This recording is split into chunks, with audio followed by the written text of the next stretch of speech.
پیش خدمت ہے سلسلہ وار ناول وہ ایک پری ہے، تحریر ریحانہ امجد بخاری، قسط نمبر 27۔ میرے اس کے درمیان یہ رابطہ ہے اور بس، عمر بھر ایک دوسرے کو سوچنا ہے اور بس۔ یار تو نے منزلوں کا سوچ بھی کیسے لیا؟ عشق بس ایک راستہ ہے اور بس۔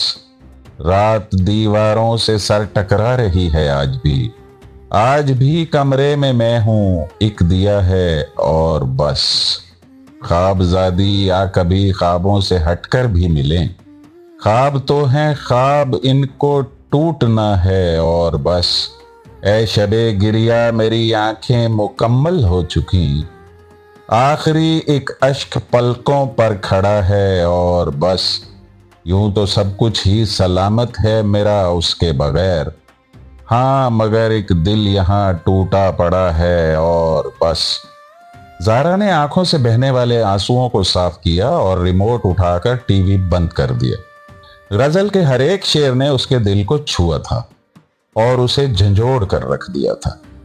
بے اختیار ہی اس کا دل بھر آیا اور اس کی آنکھیں آپ و آپ ہی ساون بھادوں بن گئی۔ دوسرے صوفے پر بیٹھی ذکیہ بیگم نے بغور یہ سارا منظر خاموشی سے دیکھا، لیکن وہ بولی کچھ نہیں تھی۔ البتہ ان کے تاثرات سے ان کے اندر بپا ہونے والے جوار بھاٹوں کا بخوبی اندازہ لگایا جا سکتا تھا۔ ان کا چہرہ ان کے اندرونی کرب کو روز روشن کی طرح عیاں کیے دے رہا تھا۔ غزل کے ہر مصرے کے ساتھ انہوں نے زارا کے چہرے پر ابھرتے دکھ کو بہت قریب سے پڑھا تھا۔ اب جب زارا نے چڑھتے دریا کے سامنے باندھ دیا اور ٹی وی بھی بند کر دیا تو وہ رنجور لہجے میں گویا ہوئی۔ زارا، سکھ اور دکھ زندگی کا حصہ ہوتے ہیں، ہم انہیں زندگی سے کاٹ کر علیحدہ کر دیں تو زندگی پتوں اور شاخوں کے بغیر کسی ایسے ٹونڈ مونڈ درخت کی مانند ہو کر رہ جاتی ہے جو پھل دیتا ہے اور نہ ہی سایہ۔ دیکھو زارا، کبھی کبھی انسان کو اپنے جذبات اور مزاج کی نفی بھی کرنا پڑتی ہے، کیونکہ بعض اوقات زندہ رہنے اور زندگی کو برقرار رکھنے کے لیے ایسا کرنا ضرورت بن جاتا ہے۔ لیکن زندگی صرف جیے جانے کا نام نہیں، بلکہ دوسروں کے لیے جینے کا نام ہے، اور ہمیں اپنے آپ کو مار کر اپنی خواہشات اور اپنی ضروریات کو نظر انداز کر کے دوسروں کے لیے اپنے آپ کو سنبھالنا پڑتا ہے۔ باوجود اس کے کہ قدم لڑکھڑا جانے پر بضد ہوتے ہیں، حوصلے ہار جانے اور تھک کر گر جانے پر مجبور کر رہے ہوتے ہیں، یہ ایک کڑی آزمائش ضرور ہے، مگر ہمیں جینا پڑتا ہے کہ یہی زندگی ہے۔ زارا نے نظریں اٹھا کر ذکیہ بیگم کے مامتا بھرے ملیح چہرے کی جانب دیکھا اور اس کی پلکوں پر ایک مرتبہ پھر آنسو چمک اٹھے۔ وہ بھررائی ہوئی آواز اور شکوہ بھرے لہجے میں گویا ہوئی، اور اگر کوئی اس کڑی آزمائش میں پورا نہ اتر سکے تو؟ ذکیہ بیگم نے تحمل سے اس کی بات سنی اور پھر شفقت بھرے لہجے میں دوبارہ گویا ہوئی۔ تم ٹھیک کہہ رہی ہو، کبھی کبھی انسان واقعی بہت تھک جاتا ہے، ہار جاتا ہے، مگر ہار مان جانے والے بزدل کہلاتے ہیں، اور میری بیٹی بزدل نہیں ہے۔ مجھے یقین ہے کہ وہ تھکن سے مغلوب ہو کر گر تو ضرور سکتی ہے، مگر ہار نہیں سکتی۔ وہ پھر اٹھے گی، حالات کا مقابلہ کرے گی، اپنی ہمت اور استقامت کی مدد سے وقت کی اس ڈور کو جو ہاتھوں سے چھوٹ چکی ہے دوبارہ تھامے گی، اور خوشیاں پھر سے اس کے قدم چومیں گی۔ ذکیہ بیگم جو اپنی بات کا اختتام ہونے تک اٹھ کر زارا کے قریب آ بیٹھی تھی، زارا کا چہرہ اپنے ہاتھوں کے پیالے میں لے کر دونوں ہاتھوں کے انگوٹھوں کی مدد سے اس کی آنکھیں صاف کرتے ہوئے بولی، میری بیٹی بزدل نہیں ہے نا؟ زارا نے بے اختیار ان کے سینے سے سر ٹکا دیا اور بھرائے ہوئے لہجے میں بولی، نہیں امی جان، اور ذکیہ بیگم نے اسے اپنے بازوؤں کے حصار میں قید کر لیا۔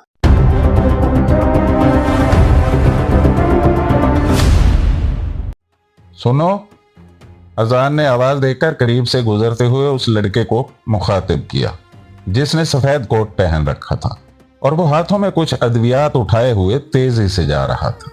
جی فرمائیے، لڑکے نے اذان کے قریب رکتے ہوئے کہا، اور پھر اس کی سوالیہ نظریں اذان کے چہرے پر ٹھہر گئیں جہاں خاصی پریشانی کے تاثرات تھے۔ ڈیوٹی ڈاکٹر کون ہے اور کہاں بیٹھے ہیں؟ اذان نے دریافت کیا تو لڑکا ہاتھ سے ایک جانب اشارہ کرتے ہوئے بولا، سامنے کمرے میں بیٹھے ہیں ڈاکٹر جواد صاحب۔ لڑکا اس کی رہنمائی کرنے کے بعد آگے بڑھ گیا تو اذان نے بھی قدم آگے بڑھا دیے۔ चंद ही लम्हों के बाद वो दरवाजे पर हल्की सी दस्तक देने के बाद कमरे में दाखिल हो रहा था। जी, नौजवान डॉक्टर जो एक बुजुर्ग सूरत शख्स के साथ गप्पे लगाने में मसरूफ था अजान की जानिब मुतवज्जा होते हुए बोला। डॉक्टर जवाद साहब आप ही हैं? अजान ने दरियाफ्त किया। जी मैं ही हूं, फरमाइए। नौजवान डॉक्टर के लहजे में इस्तफसार था। अजान करीब ही रखी एक कुर्सी घसीट कर बैठते हुए बोला, डॉक्टर साहब मैं शदीद परेशान हूं, मुझे आपकी मुआवनत की जरूरत है। डॉक्टर ने एक नजर उसके चेहरे पर परेशानी के साए लहराते देखे, फिर पूरी तरह मुतवज्जा होते हुए दरियाफ्त किया। जी बोलें, क्या मसला है? वो डॉक्टर साहब मसला ये है कि अजान ने एक नज़र बुजुर्ग सूरत शख्स की जानिब देखा और फिर हिचकिचाते हुए जुमला अधूरा छोड़ दिया। आप परेशान ना हो, खुलकर बताएं क्या मसला है। डॉक्टर ने अजान का हौसला बढ़ाते हुए कहा तो अजान हिम्मत मुजतमा करके सिलसिला कलाम दोबारा जोड़ते हुए बोला, डॉक्टर साहब आपके पास कुछ ऐसी अद्वियात या इंजेक्शन वगैरह तो जरूर होते होंगे जो जिल्द को सुन कर देते हैं। डॉक्टर ने बगौर अजान का जायजा लिया, फिर संजीदगी से बोला, देखें आप ये बताएं कि मरीज कौन है और प्रॉब्लम क्या है। दवा तजवीज करना डॉक्टर का काम है। अजान ने कुर्सी पर बैठे बैठे परेशानी से पहलू बदला, फिर गोया हुआ। डॉक्टर साहब मसला ये है कि मुझे अपनी पेशानी पर एक जख्म बनवाना है और मैं चाहता हूं कि उसमें मुझे तकलीफ भी ना हो। अजान ने अपना जुमला मुकम्मल किया तो नौजवान डॉक्टर के चेहरे पर हैरत फैल गई। बुजुर्ग सूरत शख्स भी चौंक कर अजान की जानिब देखने लगा। कैसी अजीब बात कर रहे हैं आप? अस्पतालों में जख्मों का इलाज किया जाता है, जख्म बनाए नहीं जाते। डॉक्टर के चेहरे की तमाम तर हैरत उसके लहजे में सिमट आई थी। देखें मेरा नाम अजान है, मैं पढ़ा लिखा हूं और मुकम्मल होशो हवास में भी हूं। मैं जानता हूं कि अस्पतालों में इलाज किया जाता है। मेरा मसला अजीब सही लेकिन मेरे लिए बहुत अहम है। आप प्लीज मेरे साथ तावन फरमाएं। आप जो भी फीस लेना चाहें मैं हाजिर हूं। अजान का लहजा परेशानी और लजाजत का इम्तिजाज लिए हुए था। आप क्या नतीजा लेना चाहते हैं? किसी पर FIR कटवानी है क्या? बुजुर्ग सूरत शख्स ने पहली मर्तबा गुफ्तगू में हिस्सा लेते हुए अपनी गूंजदार आवाज में सवाल किया। अजान ने परेशानी से उनकी तरफ देखा, फिर जल्दी से वजाहत करते हुए बोला, आप गलत समझ रहे हैं जनाब, ऐसी कोई बात नहीं। बस मेरा कोई जाती मसला है, मैं किसी को कोई नुकसान पहुंचाना नहीं चाहता हूं और ना ही इसमें आपका कोई नुकसान है।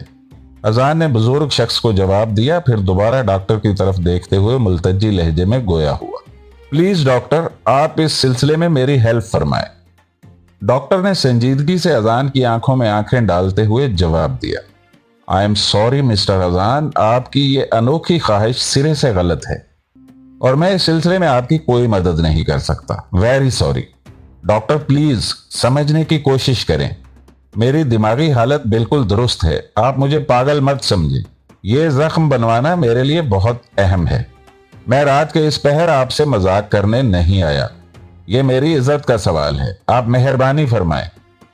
अजान ने एक मरतबा फिर भरपूर अंदाज में अपनी पोजीशन क्लियर करने की कोशिश की, लेकिन वो इसमें नाकाम रहा क्योंकि डॉक्टर बदस्तूर नफी में सर हिलाते हुए बोला, देखिए मिस्टर अजान, आप मुझे एक गैर कानूनी काम के लिए मजबूर नहीं कर सकते।